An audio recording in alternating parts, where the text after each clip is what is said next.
Wendy O'Neill's home in Tauranga is close to the fast-growing development of Papamoa, much of it built on wāhi tapu, or land sacred to Māori. Unrelenting subdivision has turned the landscape into a mini California, unsympathetic to the traditions of the land. Wāhi tapu is a real issue here in Tauranga Moana, especially in the compensation claims, the Treaty of Waitangi. Each of our hapu have wāhi tapu that have been desecrated.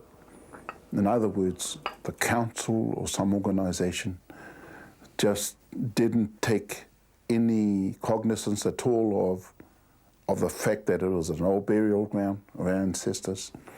Just went in with the bulldozers and just flattened the land out, dug some things up, and when they come across some Māori bones or something, they tell people to go and rebury it somewhere else. The decree has been no go in and ignore Māori ideas because they are seen as ancient, out-of-date beliefs. I think that whole process is not a very good one. In fact, it's actually quite downgrading to us. This is on the certificate of title. It is a burial reserve in Urupa.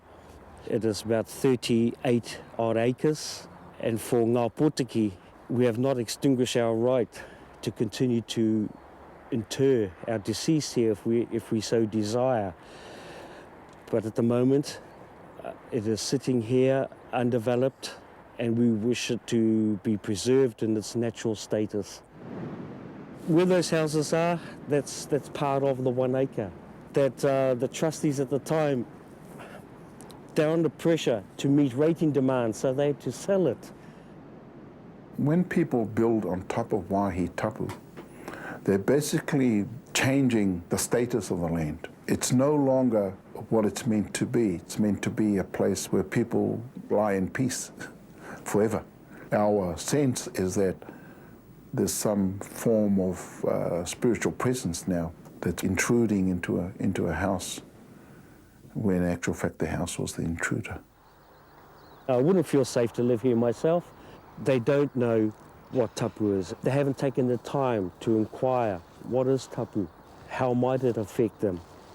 Could it affect them as individuals? Could it affect them as adults? Could it affect their children? I don't believe they know what they've let themselves in for. You can be sitting next to the fire and you get this very cold feeling on one side of you, totally cold with pins and needles, and you feel that something is basically moving past you. And it's happened so many times that we just consider it's just part of the normal. We don't basically react to it anymore.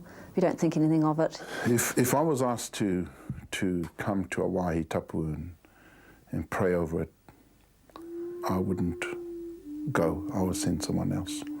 Mainly because the little land that we have is very precious to us, and we don't want to see that go. And especially when it comes to wāhi tapu is so precious. Council have approved a lease of the land, which is immediately in front of me and to the left, for a stock car track. I think it's not the most appropriate place to put a stock car track on a piece of wāhi tapu land. Now, because of that, a Māori objection was heard at the hearing, and all the local kamatuas and elders from all the area got up at court and spoke to the objection, explaining that the land was wāhi tapu. The speedway was not a compliant thing, nor was it compatible with the land.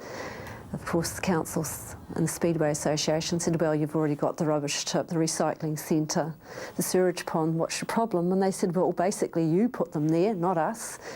You took it under the Public Works Act. We didn't have a lot of say. And they've been warned by the Māori that this land's wāhi tapu, things happen here, be it on your head. If anything happens in respect of that stock car track, I wouldn't dream of going there. Things take care of themselves out there. It always has, it always will. If you do anything out here that is in violation to this land, things will happen to you. You can guarantee that. When there's a wāhi tapu, not a wāhi tapu, well, for us as Māori, it's always a wāhi tapu.